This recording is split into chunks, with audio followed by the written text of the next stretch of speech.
Mhm. Good afternoon, everyone, and welcome to the webinar for job seekers. I'm going to ask everyone just to, ensure that you stay muted and that your video is also off. We're all going to be a lot of people. We had a lot of registrations. I'm sure a lot of people will still be joining. But we're not going to wait. The session is going to be recorded and we will upload it onto our YouTube channel as well for you to go look at. So feel free to also share the link with other people that couldn't attend today. But thank you for those who are here. The good news is all of you are going into our lucky draw that we'll do at the end of the webinar. And one lucky winner is going to win a Pro Talent hamper, which includes one of Cindy's books that she wrote on how does she do it. And then also will include a free one-on-one mentoring session. And there's real value in these mentoring sessions. Our goal for today with the session is lately we've seen a lot of people on LinkedIn and everywhere that are just demotivated and frustrated with the recruitment process. Candidates are sending out hundreds and hundreds of applications, but they're still not getting that offer letter. So hopefully today with this session, by explaining to you how the recruitment process works and also the common mistakes that people have on their CVs will help you to bridge that sort of obstacle. So without any further ado, I'm going to introduce Angela. She's going to kickstart the session with us and share with you how the recruitment process works. So over to Angela. Thank you so much, Marizaan. Thanks everyone for taking your precious time to be with us. It really is a privilege to chat to you today, share with you what we know and see on a daily basis. And I really hope you benefit greatly from the time spent with us. So job hunting is not easy. The recruitment process can be incredibly draining, to say the least. To make the process easier, it helps to start with a good working relationship with your recruiter. This is beneficial to you throughout your career, and you can make job hunting process that much easier. So we are here to help, assist, and guide you in that very technical and sometimes very challenging process. As you have a skilled person who does this every single day, we interview and place candidates in better opportunities, hopefully mostly daily, and that is our goal. And we want to place you. That is why we do what we do. And your rejection is truly our rejection. So please don't think think you're just a number. You are very valuable to us. And we know we couldn't do what we do, and we love what we do without you. Your first impression with the recruiter is very important, as your first impression, as much so, should I say, as your first impression with the hiring company, as we have to market you as our candidate. We have to back you fully, and we have to believe in you to do so. Okay, so first impressions are vital with your recruiter. Why is it important to understand the recruitment process?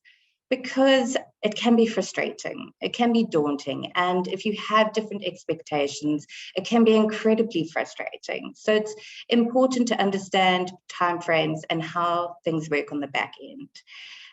It will give you more confidence, and knowledge is power. So representing yourself and being able to prepare for the steps in the process is important for success, so you don't have to get as many rejections and you can get your dream job.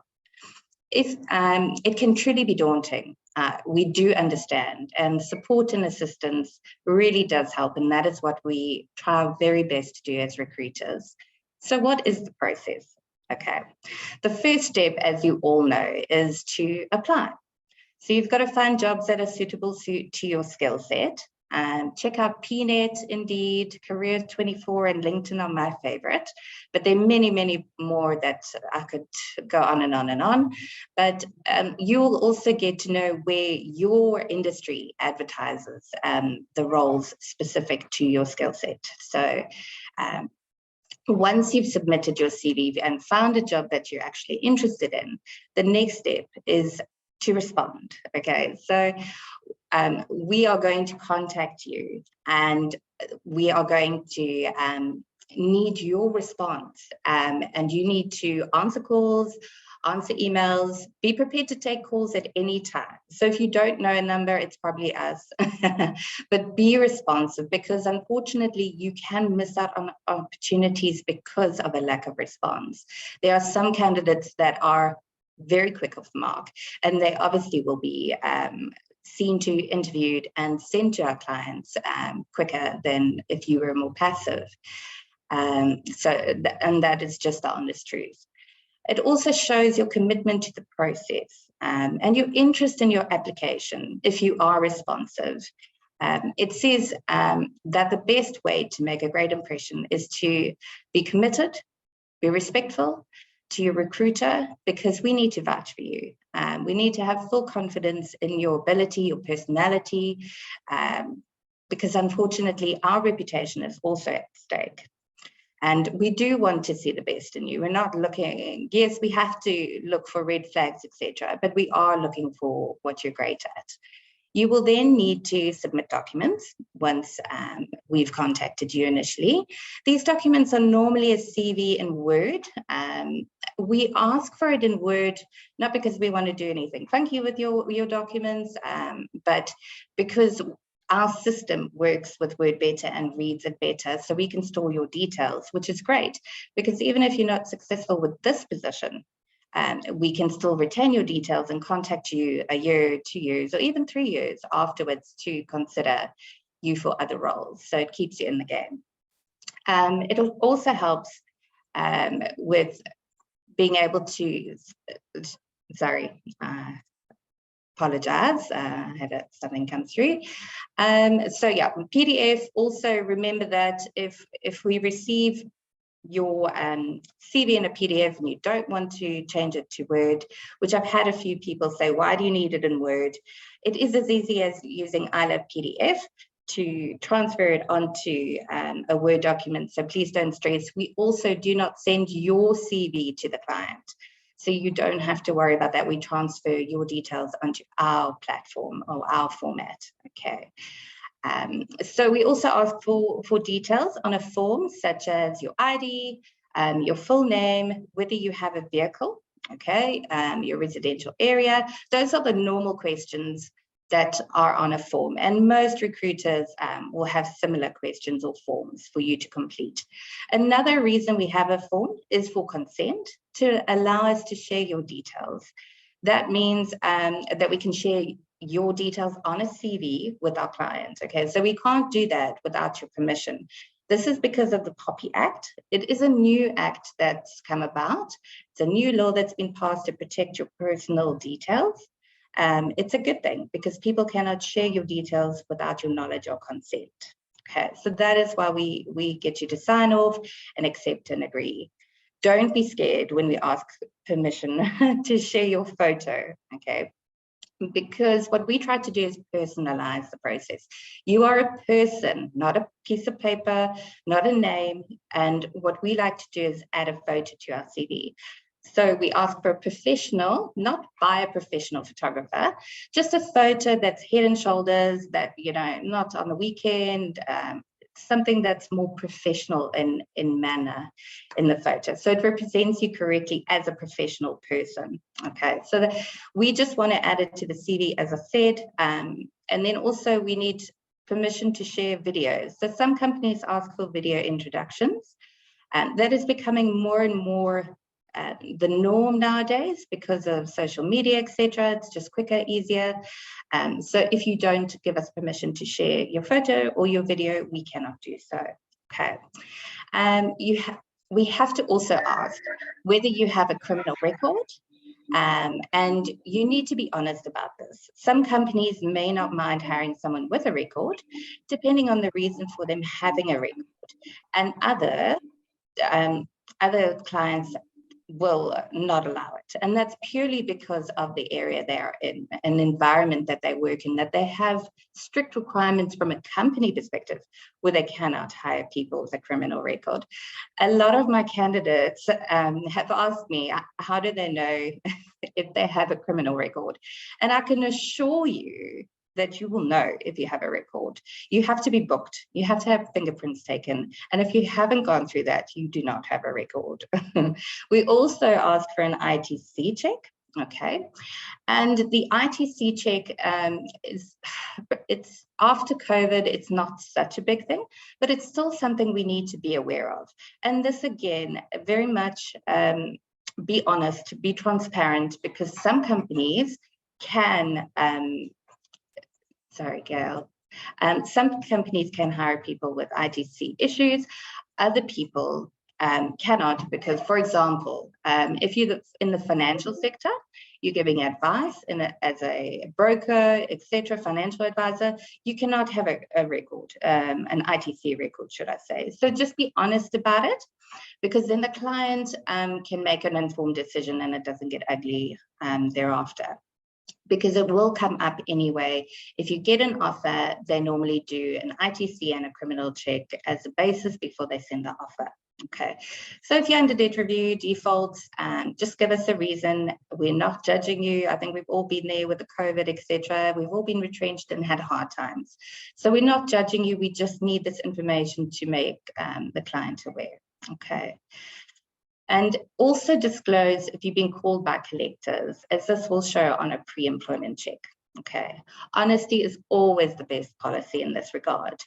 Being serious about being on the market, this means accepting that getting a job can be a lengthy process. So it is not, unfortunately, a quick process. Sometimes it can be, and that's great. But if you have an expectation of it not happening tomorrow, it does make it a little bit easier to accept when it does take longer.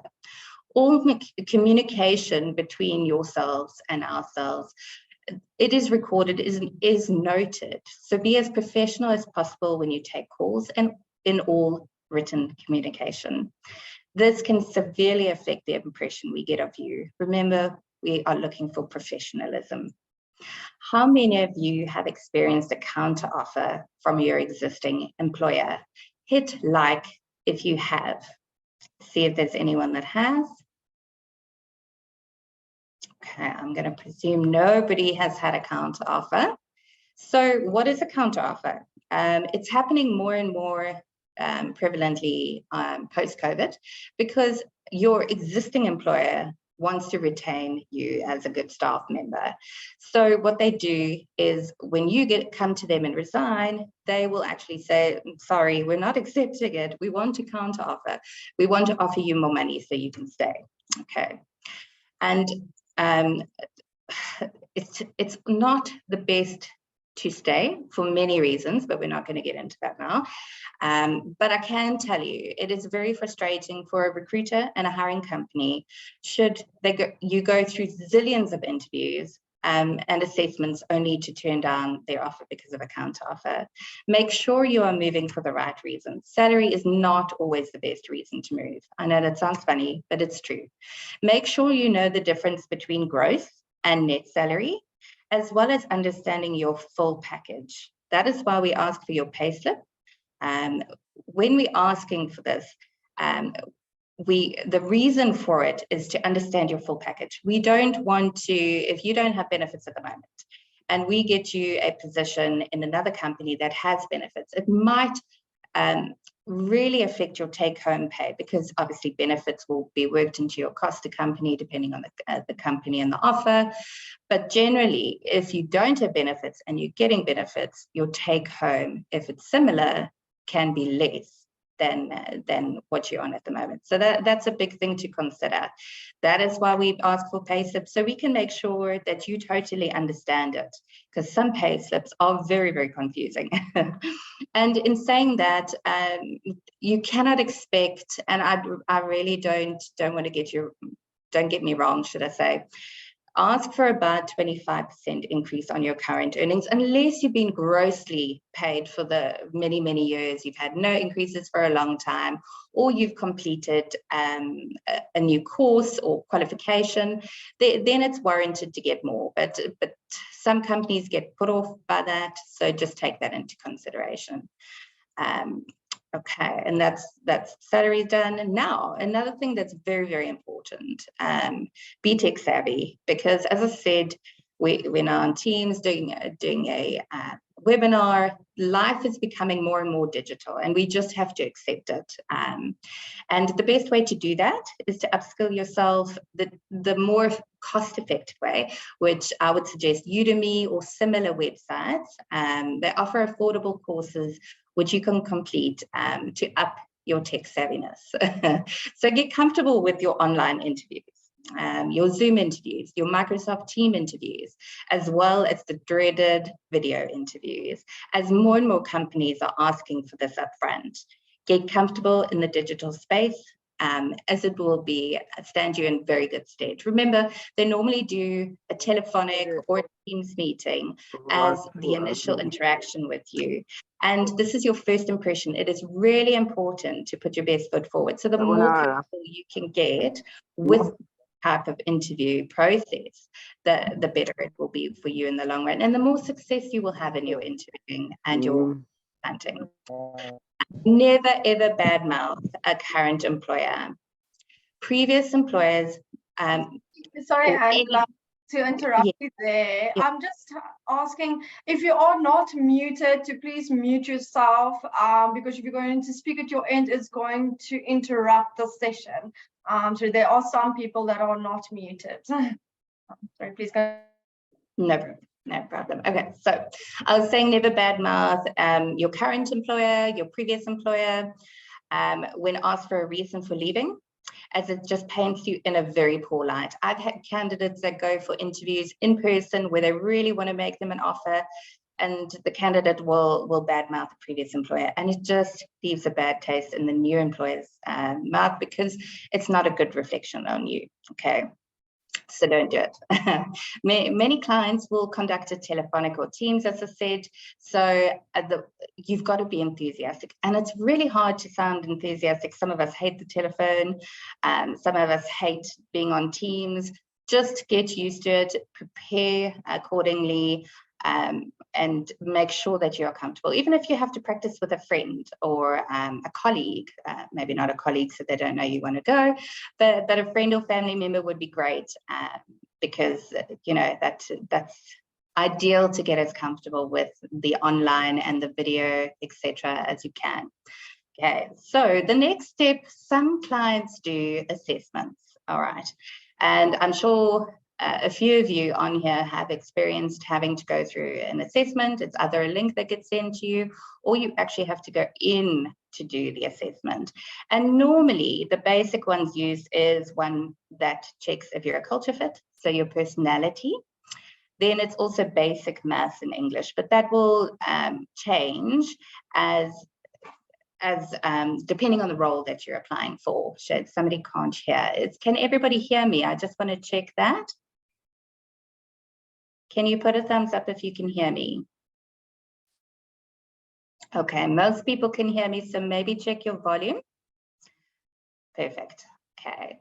After this, there may be a further interview. So now you've been for the interview with the recruiter, you've done a Teams meeting, you've met them in person, you've done an assessment, and now you might have to have another one. This is worst case scenario, okay? Hopefully it won't take that long, but I have had candidates that have been for 4 or 5 or 6 interviews. The next step is normally to meet the manager or the head of the department, who is the final decision maker. At this stage, there is normally 2 to 3 candidates that they are considering. So please don't think if you got to the final interview and you're meeting the manager, you've got it. Still put on your game face. Don't get arrogant. I've had a lot of candidates get to that point and be like, right, like you need me more than I need you. No, they're still considering 2 or 3 candidates. Okay, and also make sure you're able to make time for meetings and interviews, because again, it's a commitment, it's an interest. People want to see, companies want to see that you're interested in working for them, and that's why they want to meet with you. And yeah, so just make sure that you can take time off or juggle lunch hours to go for interviews. Companies are hardly ever have booked interviews after hours or on weekends, so be prepared to do them during working hours. Companies also do not like when candidates cannot commit to interviews. For example, they're suddenly sick and they can't make it. Yes, we understand life happens, but it does say there's a lack of interest. Please don't go if you're very sick. But I'm just saying there are unfortunately times where people back out at the last minute, and it doesn't leave a good impression of you. So, and remember, there might be other opportunities with that client. So always put your best foot forward. Always, if you commit to a time to an interview, make it, go there, move heaven and earth. If you are sick, tell your recruiter in good time so that they can, just excuse you and reschedule. And be eager for the opportunity. If you're not excited about it, don't apply or don't proceed with an interview, because normally us recruiters are very transparent. We'll tell you what company it is and give you the spec. If you're not excited about it, don't continue, because it's a lengthy process for most of the companies, okay? With regards to feedback, this is a very, very sensitive area, I know. So bear with me here. Following an interview with a company or even with a recruiter, you are wanting to get feedback, okay? Please never contact the company if you've met with them. Only contact the recruiter, all right? That's just professional etiquette, and companies pay us to help them with the workload. They are incredibly busy with other avenues of HR. So please always contact your recruiter, even if it takes a while to get hold of them. Please rather don't contact the company at all costs. Okay, we sometimes receive great feedback from the HR team, okay, which we can pass on to our candidates, and we love it when we do. This comes from, remember, the manager, the hiring manager that was in the final interview. So it doesn't come from HR, because normally they are not in that interview with you. And this is where the problem lies. It's like broken down telephones, etc., where the hiring manager might not give great feedback because he went with his gut feel, or if there's no real reason why you didn't get over another one. He doesn't really know, or she doesn't really know how to regret you, or they loved you, but it just isn't the right role. Managers aren't great at giving feedback to HR. So it's not even the HR people that we deal with. It is frustrating to not receive comprehensive, constructive feedback. I get it. I've been for interviews before and I feel your pain. However, accept that this may occur, because it'll just help if it does happen. It's all about expectation. And yes, we do want to know where we can improve and why we didn't get the position after all of that. But trust me, take it as a win if you get feedback.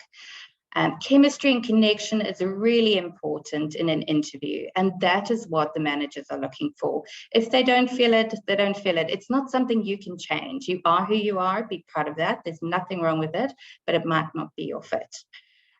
We will provide feedback to you as soon as we get it. Trust me, if I get an email with feedback to a candidate, I get back to them straight away, okay? I do try, and we all do try to dig for more information if it's just a no. But it's not always forthcoming. Some recruiters have really bad experiences with candidates where they give feedback and they have really, really bad reactions to that feedback. So some recruiters don't give feedback because of fear of that reaction. Okay, that's just as a whole, so you can understand our side, the flip side of it. The final decision is out of our hands, and trust me, as I said, we want to place you, and we're unfortunately the ones that have to bear bearers of bad news, and this is by far the worst part of our job, and none of us enjoy it, I can tell you that. Remember my earlier statement, your rejection is our rejection. Be honest with the recruiter about your interview experience so that we know that you are happy with everything. And if there are questions that you have after meeting the company, express it to us so we can get the answers so you're 100% okay. All right, perfect. I think it's time for me to hand over to Marizaan. She's going to help you with some very valuable tips on how to get your CV noticed for the right reason. So over to you, Marizaan. All right. Thank you, Angela, for that. I think obviously understanding the recruitment process is so important. Just, in order to help us manage our expectations, and at the end, it's easier also to deal with the rejection and understanding how, sometimes why you just get a one-liner of feedback. So thank you for that. What I'm going to do today is I'm going to cover the CV tips, but I'm going to do a little bit of a different approach than what we normally do. So normally, you'd see, lots of webinars and tips on what should be on your CV. I think by now we get it. We know what must be on your CV, but what no one ever tells you is the things in your CV that prevent you from being shortlisted. So again, the bearer of bad news today. But at the bright side, I am going to give you some valuable tips on how we can fix those things in your CV. Maybe sometimes you just got to rephrase it better. You just got to explain it in a better way. Right, so we're going to start with the first thing that always grabs my attention as a recruiter is the reasons for leaving. It's one of the first things I look at. So if you don't have reasons for leaving on your CV, you got to add that onto your CV. Now, there are many reasons why people leave a company, and it's important to be clear. Okay, we are facing the Great Resignation, and I'm sure everyone has heard about that. If you can be interactive, so just hit like if you're agreeing with something. So yes, the Great Resignation. Now companies are looking for people that's going to give them longevity, all right? So if your CV is not showing longevity, I'm sure you've got valuable reasons for leaving the company, and we need to explain that. Because if you can explain it to me, I can explain it to my client, all right? And one of the first things that people use, I also say, and one words for reasons of leaving doesn't work. Okay, you can't use one word like retrenchments. Now, retrenchments again is a valid reason for leaving a company, all right? And it's often beyond the control of the candidate, okay? But we also need to take other factors into consideration. And the fact is that a lot of companies use it as a reason to get rid of underperforming and deadweight staff. That's what's important to explain why you were retrenched, okay? Was it because the company closed down? Was it because the company just wasn't doing financially well? Maybe your whole division closed and you worked in that division, or it was a project-based thing. So a lot of professions are also based on projects. So if you're looking at your engineering, your civil engineering, construction, etc., it's all based on a project. The project ended, a lot of the time the contract's all finished. Then you got to get another contract. So then we could sort of always understand if you went from one contract to another. Or let's say, for example, your company was using, you usually had an in-house marketing team. Now they decided to outsource the marketing team. So, and you got retrenched because obviously they closed down the whole division. We can understand that, but you need to explain that why it happened. And a lot of the time, the companies will give you these documentation. Actually, if they retrench you, they have to give you this documentation to tell you why you were retrenched and what method they used for the selection of the people that's being retrenched. If it's a whole division that closed down, it's easy because it's everyone that worked in that division. Maybe they used the last in, first out method, and that's why you were retrenched. So again, it's not always a negative thing on your CV if you got retrenched. It happens, especially after COVID. We're seeing so many of it on CVs, but just explain why you were retrenched. And again, we're looking for patterns, all right? And if we think that you were retrenched at every single company, even before COVID happened, when we were in a good economic state, you were still always selected for retrenchment because the company wasn't doing financially well. We're going to maybe think that's you were an underperforming staff member and that's why you always got retrenched. So, and again, don't leave it up for us to assume why you were retrenched because we might come to the wrong assumption. So that's why it's better to just explain it. And the same thing with the contract. So explain, why did your contract end? We need to know why. Don't just have the contract ended. And again, it's a valid reason for leaving an employment. But a lot of companies are also scared of giving people permanent contracts now because in South Africa, it is very difficult to fire a person. There's a whole process you need to go through. And then a lot of the times the companies will give you a contract and then, with the possibility of it going permanent. So if your contract just, ended and there's no reason, no one gave you the opportunity to go permanent, we're going to sit back and ask, why were you never given a permanent contract? So maybe it was a maternity fill. The person came back to the job. They had no other vacancies available for you. Maybe it was an internship. Maybe it was just a graduate program. Whatever the case was for the reason for your contract ending, just again, explain why it ended and why. Maybe they offered you a permanent position. You decided not to take it because you had a bad experience with the company during your contract period. Maybe you didn't even wait for the contract to finish because you actually found another job that gave you a permanent position and security. So just be clear with your reasons. Like another reason for leaving is toxic work environments, which again is valid. I have left the company for toxic work environments. We have to take care of our mental state. So, but again, if every single company that you're leaving on your CV is because of a toxic work environment, we're going to sit back and think, was the problem really with the company or was the problem with you? All right. So, and again, if you can explain to us what happened within that company, again, I can explain it to my client in a way that it won't negatively impact you.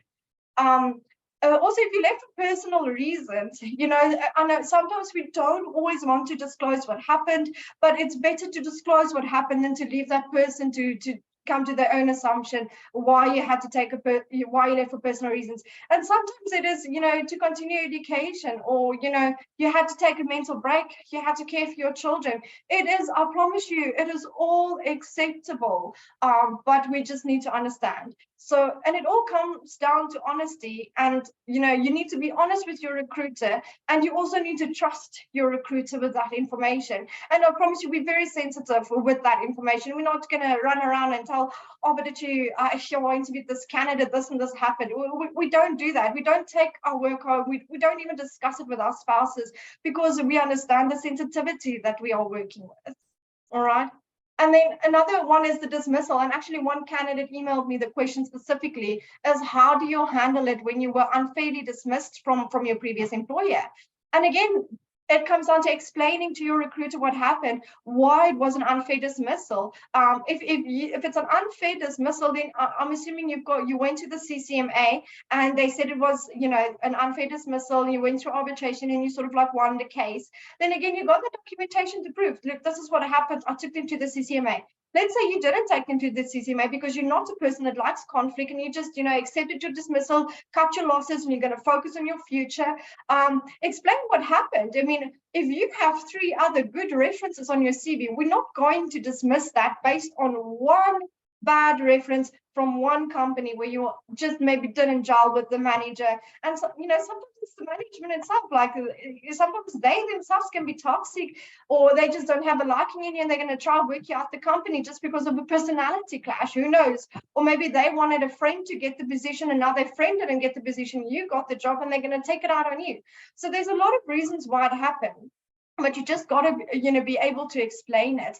And then again, let's say you were truly dismissed for good reason, okay? And this can also happen, and we are a strong believer of people deserve a second chance, that circumstances will change you and that you will grow with time. All right, so and let's maybe a few years ago you were dismissed for a valid reason. Maybe you were had a driver job and you had a DUI, or whatever the case may be, but you then be honest, okay? Tell them, look, listen, this happened a few years ago. I was dismissed from this company. I was young, I was dumb, I made a mistake, but I've learned from my mistakes, okay? And I've grown since then. I'm not the same person. If you just give me the opportunity, I can prove that to you. And so again, you're showing one skill that every single company is looking for, and it's accountability. All right. What we don't want is someone, no one is perfect. Okay. So you don't have to hide your mistakes. I mean, if you are coming across as you're like this perfect individual in an interview, you've never made a mistake. Again, I might think that, this person is so perfect, they've never made a mistake. It's impossible. We make mistakes. We're just human. I'm going to think you can't take accountability. You're going to shift the blame to everyone else. I've made plenty of mistakes throughout my career, but if I'm in an interview, I'm going to be honest about that, because I want them to know that I've made that mistake and I've learned my lesson from that, so I won't do it again. Okay. Then a better opportunity. I think Angela also mentioned it. It's not always good to, leave a job just for another better opportunity. You also need to prove that it indeed was a better opportunity. Sometimes I see people leaving a permanent job. Reason for leaving is better opportunity, but then the next position that they got was a contract position. So now I'm wondering, why would you leave a secure job for something that's a contract position? Okay, so and better opportunities are also valid reasons for leaving. Sometimes, like, I also, again, had to leave a job for a better opportunity because I just simply couldn't survive on the previous salary that I was earning. Life gets expensive and we need to earn more. And if the company you are working at can't provide you with that more, it sort of forces your hand to look for a better opportunity. But if you keep leaving every job, a year, 2 years, for a better opportunity, you're showing zero loyalty. Okay, and that's also a big thing that companies are looking for. So just last week, I actually received a CV from this candidate, and she, in about 20 years, she had over 15 companies she worked at. And my initial reaction was, oof, job hopper. But I gave her the benefit of the doubt, and I decided to do an interview with her, instead. And then I realized that this woman actually had very valid reasons for every single job she left. It was a matter of she was working on a project, they had government funding, they lost the government funding. Companies closed down, moved to a whole different division, relocated to another province. So she all had valid reasons for leaving her employment. And now I had an understanding. I put her on my top talent list. I've shared it with many of my clients because I feel she's a very strong candidate. She just had a series of bad luck, but I was able to explain it. So it comes down to that honesty. All right. Now, another thing we see on CVs a lot is employment gaps. And the problem again is no reason behind the employment gap. Okay, so again, having an employment gap is not a negative thing. Okay, you could have been studying, maybe you needed to take care of your family. And our CEO, Cindy Norcott, she always says, you don't apologize for your job as a parent, even as a daughter, a son, a sister, a brother. I once placed a 62-year-old with one of my clients, and she actually made me go back 40 years into this person's CV, and I had to account for sort of almost every single month, what this person was doing from leaving school, till current situation. And a lot of the times you'll see me ask, I'm going back to like the 1990s, asking you, what did you do there? And I'm not being pedantic. It is literally my clients are asking that of me. And they've got valid reasons for doing that because we don't know what you were doing in that time. For all we know, you could have been in jail. We don't know. So it's again about just explaining what you did. Maybe you were unemployed and you were just looking for employment, but then there's got to be something you did in that time you were unemployed, like upskilling yourself. All right, no one can be unemployed for so many years without taking that time to upskill yourself.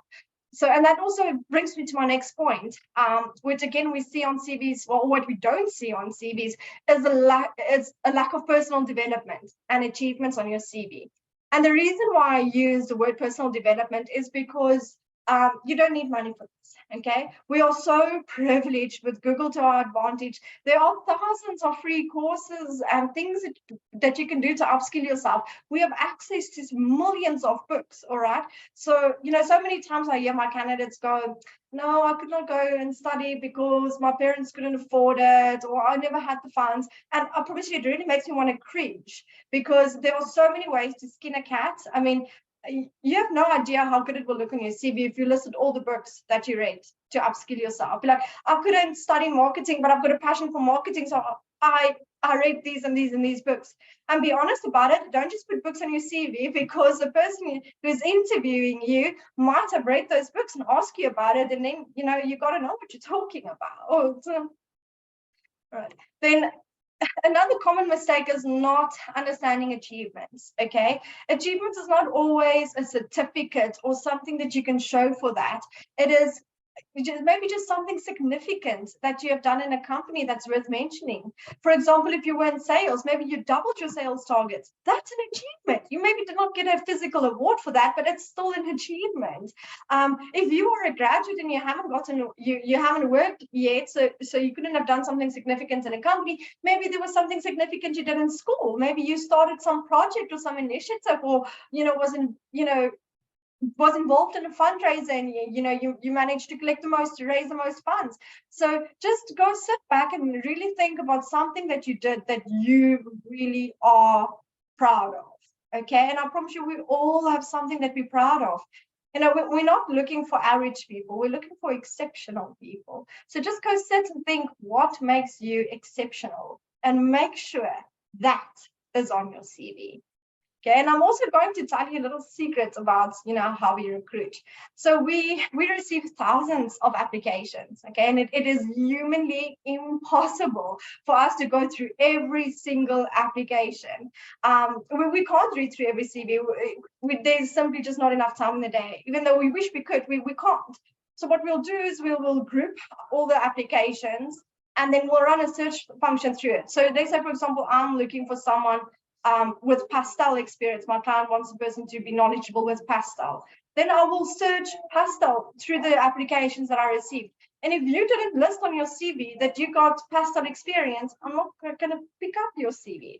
So make sure that you list all the systems that you've worked on, whether it was, AutoCAD, Pastel, Sage, your Microsoft, your Excel, and also how experienced you are in this. I once saw a CV of a candidate. She listed the program, how many years of experience she had on it, and how long ago she worked on it. And I had a clear understanding of her systems experience, and I thought that was brilliant. So that's a very good idea for you to list your systems experience. And another thing is your duties as well. Don't just have like a generic duty list from your job description, all right?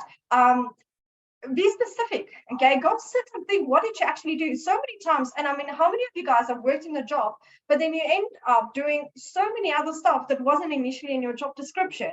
And those things you need to list on your CV, because it's still, even though it's not in your job description, it's still things that you did. And also with sales, you got to be specific. What did you sell? What industry did you work in?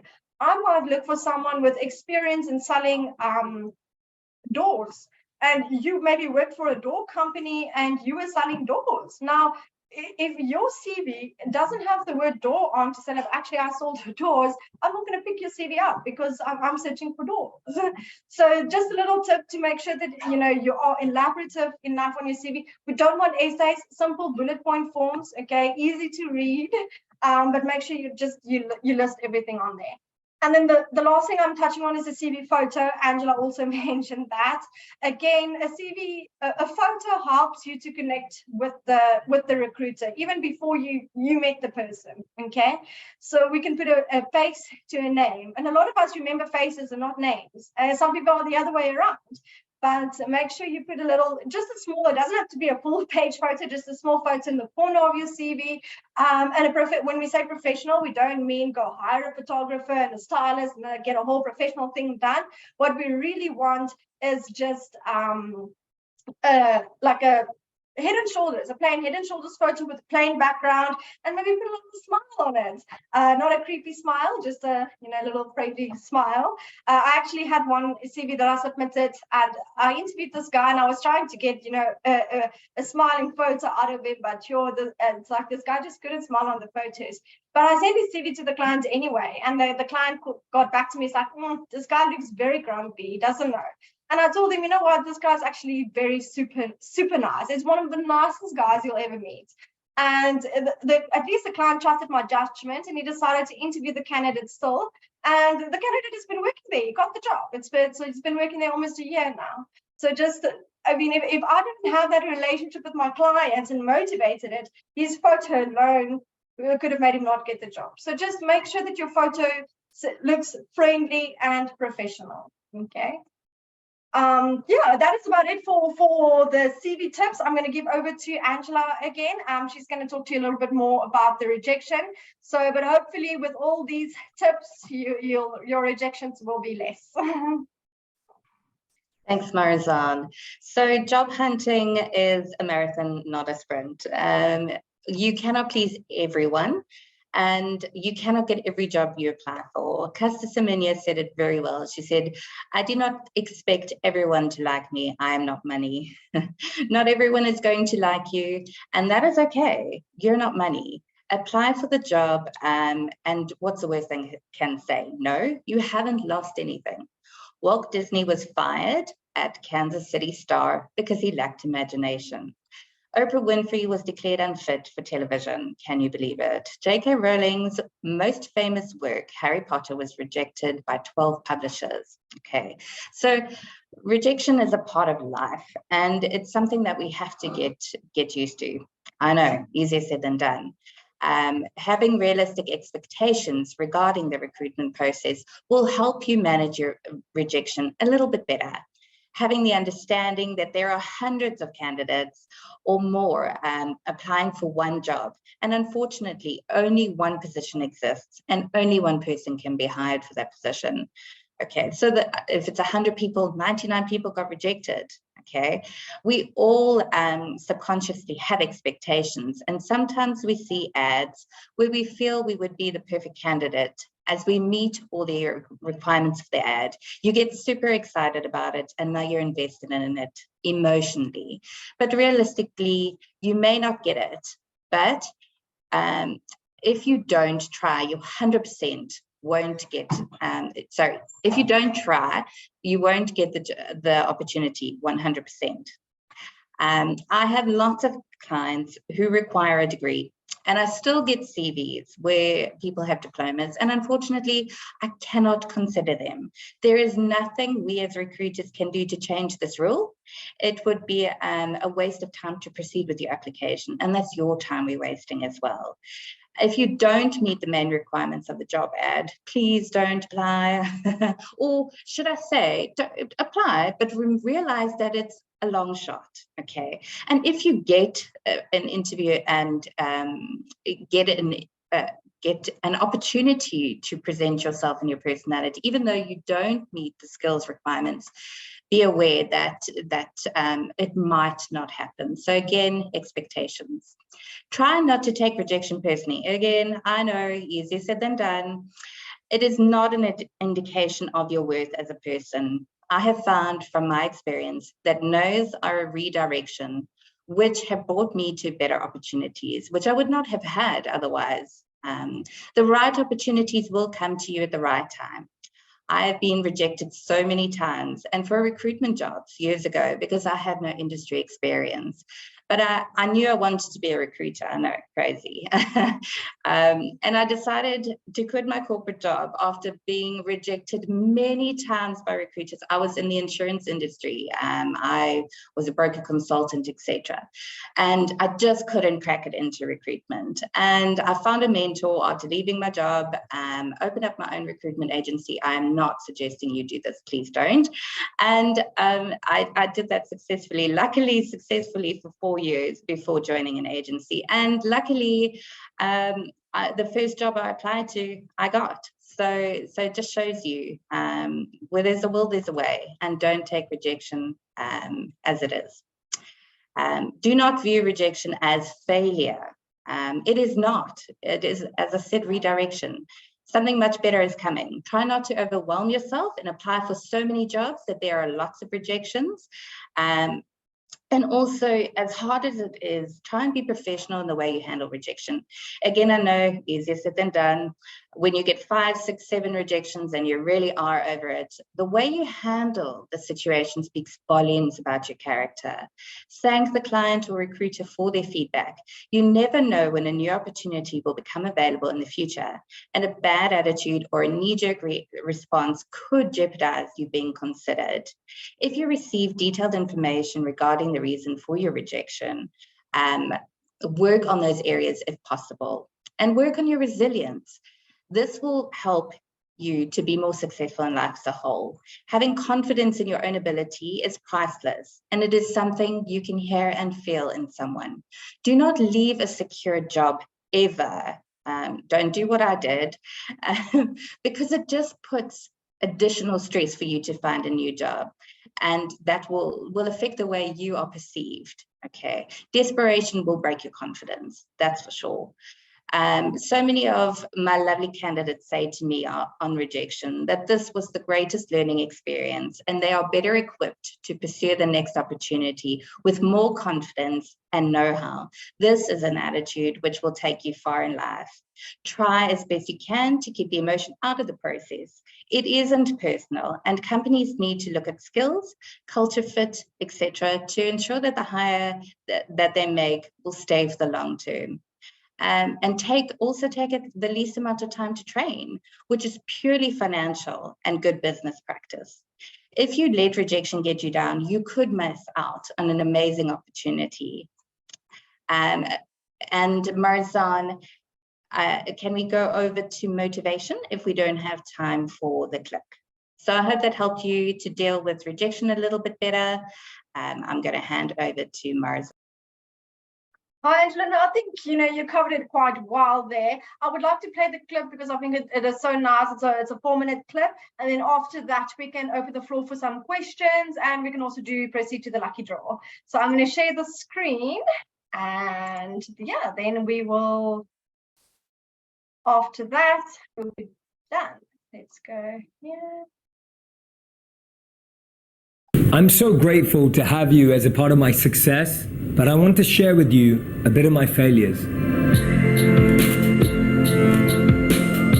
Hey everyone, this is Jay Shetty and welcome back to my YouTube channel. I really hope that you've subscribed so that you get a notification every time we launch a new video. In the first 12 months of making videos, I hit around 1 billion views. And in the last 3 months, we've hit another billion views. That's over 2 billion views. Thanks to each and every one of you. I've loved every moment of creating and sharing this content with you. But I want to talk to you about when it was actually very different. Just around 2 years ago, I had this idea. I wanted to share wisdom at a pace we wanted entertainment. I wanted to share wisdom in a way that it could connect, resonate, and deeply evolve the lives of people all over the world. For 10 years before that, I'd been working with individuals, groups, coaching at universities, companies, and all of these opportunities, but I really wanted to serve and connect with everyone across the world. I wanted to make wisdom accessible to anyone who had one of these. I have one of those.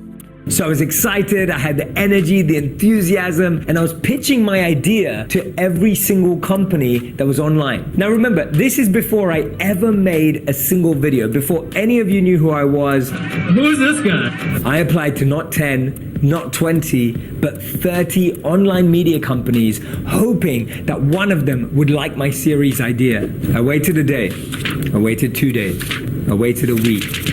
I was rejected by every single one of those companies before interview. None of them invited me for a phone interview. None of them invited me for a video interview. None of them even connected with me in any personal way. That's rude. I said to myself, it doesn't matter. Let's see what else I can do to try and make my goal a reality. What else you got? So I tried to network with people who may be able to give me a chance. I got one answer and one answer only. They said, you're getting older now. Most of the people who want to break into this industry are around 21 years old. Just don't worry about it. Other people said to me, look, you need to go get a media and journalism degree or a master's and then we'll take you seriously. Literally, I was getting rejected from every single person I spoke to. But inside of me, I had this desire, I had this calling, I had this mission, I had this vision that I wanted to share everything that I had learned with people out there. I genuinely tried every single possible method I could to break into the media industry, to the point that the only thing that was left that I could try was to start a social media channel. And of course, you know the rest. The most incredible thing is that it reminds me of a really powerful thought from Thomas Edison. He once said, when you believe you've exhausted all options, remember this, you haven't. That thought stayed in my mind the whole time. What I learned from all of this rejection, from all of this failure, from all of these clear no's, was one really important thing. And today, I want to give that as a gift to you. Me?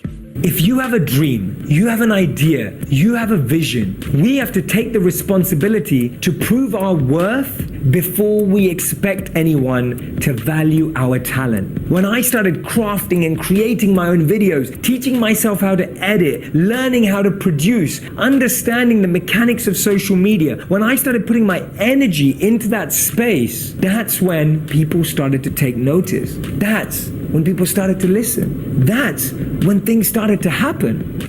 This is nice. It's when I decided to take the responsibility for sharing what I was passionate about with the world and not waiting for someone external to validate me or give me permission or allow me to do that. That's what made the difference. If you're feeling you've been going through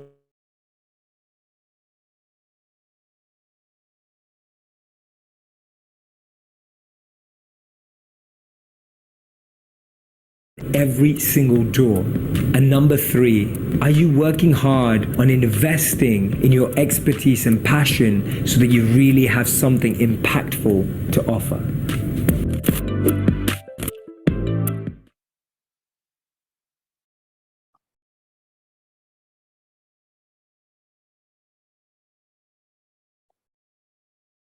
Oh, sorry, there's just videos keep playing. Yeah, so that's just a little bit of motivation to keep going. You know, we've all faced rejections. If I could just think of a few famous people that have been rejected so many times. There's J.K.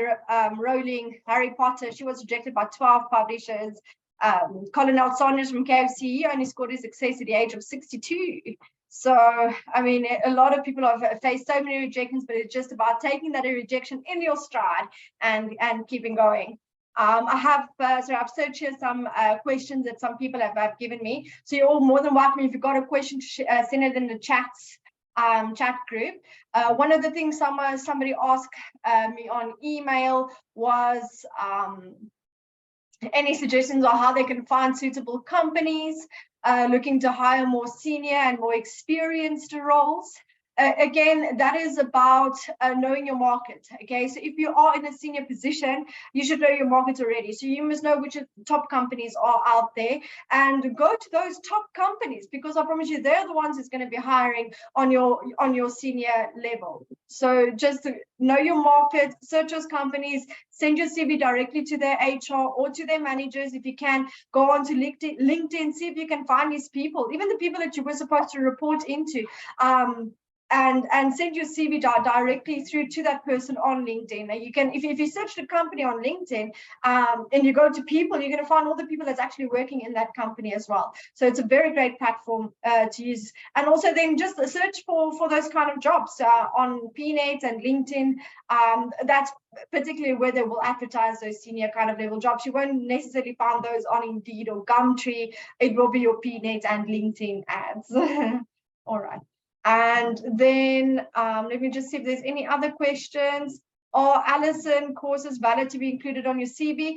Look, every single course is valid to include on your CV. Everything that you did to upskill yourself, it doesn't necessarily have to be a qualification that is like a SAQA or that has got the SAQA ID or NQF levels. Everything you did to upskill yourself should be on your CV. All right. Let's see here. Good day. I would like to ask, for instance, if an employer or the interviewer asks you what is your salary expectation, the best, or how could you best ask that question besides saying market related? Yeah, I hate the word market related. So let's refrain from using market related. I actually wrote a whole article on salary negotiations. If you'd like to go read it, it's up on our LinkedIn page. We also shared it on our Facebook page. And I think it's uploaded on the website. I'm not sure, but if you want to, you can just send me an email and I will send you the link to the salary negotiations. Just know what your worth is, okay? So look at do some research and find out what the market related salary is. Look at what you're getting paid at the moment. What sort of increase are you wanting? If you want a substantial increase, you need to motivate why. We don't want to hear personal reasons like, my husband lost a job, or I'm going to have to travel so much further, because what you need to understand is that none of those is the company's responsibility. All right. And I'm not saying that they don't care, but there are other people applying with better personal circumstances and the same amount of experience that you've got. So you got to motivate on what you bring to the table. Okay. So always keep it to that. Keep it to your qualifications, your experience, the fact that you're a fast learner, how quickly you pick up, the fact that you're going to be a loyal employee, you've got a stable track record, you've got good references, you've got a good work ethic. So always focus on what you bring to the table rather than your personal circumstances. Can I use my last salary cost to company and salary negotiations if you've been employed for a year? Absolutely. You can use your last salary to say, like, look, this is what I was earning, this is what I'm used to earning.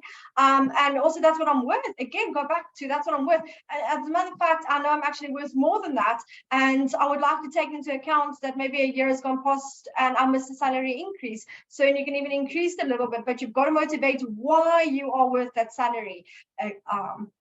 Okay.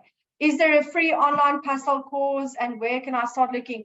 I think maybe just do a Google search. I'm not sure of any companies that offers a free pastel courses, but what you can always do is, I mean, it doesn't necessarily have to cost you money. Go onto YouTube. Okay, you're going to find plenty of tutorials on how to work it. Yeah, and then go on to Udemy. I'm sure Udemy will have pastel courses that you can do, and they are quite affordable. Angela also mentioned Udemy. Let's see, anything else? We're also running out of time now, so if there is anything else, I'm going to ask of you to please send me an email and we will get to you. If you did send me an email about a question I didn't get to, just send me a reminder and I will send you a response on email. But then before we go, we're going to do the lucky draw. So I have put in everyone's names that's actually registered for the webinar. So, but only a person who is still actually attending here on the webinar will win the prize. So we will, I'm going to do a the wheel is going to spin. And then if you are here, just unmute yourself and put your video on and tell me, yeah, I'm here. If not, I'm going to spin the wheel again. Okay, so I'm going to share the screen with you guys again.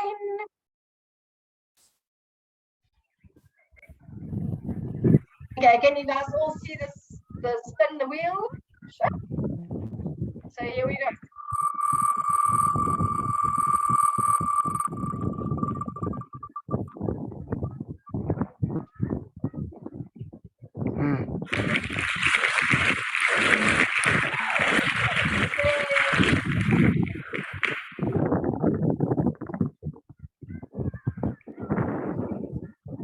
All right, oh yeah, okay, there we go, we've got the winner.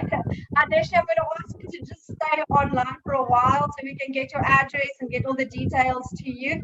You're the lucky winner of the Pro Talent Hamper, as well as the free one-on-one mentoring session that will be with Angela. And thank you so much for everyone for taking the time to join. I hope the session was informative for all of you, and hopefully we'll see you for the next session. Thank you, everyone. Thank you. Thank you. Thank you very much. Pleasure. Thank you. Bye. Thank you.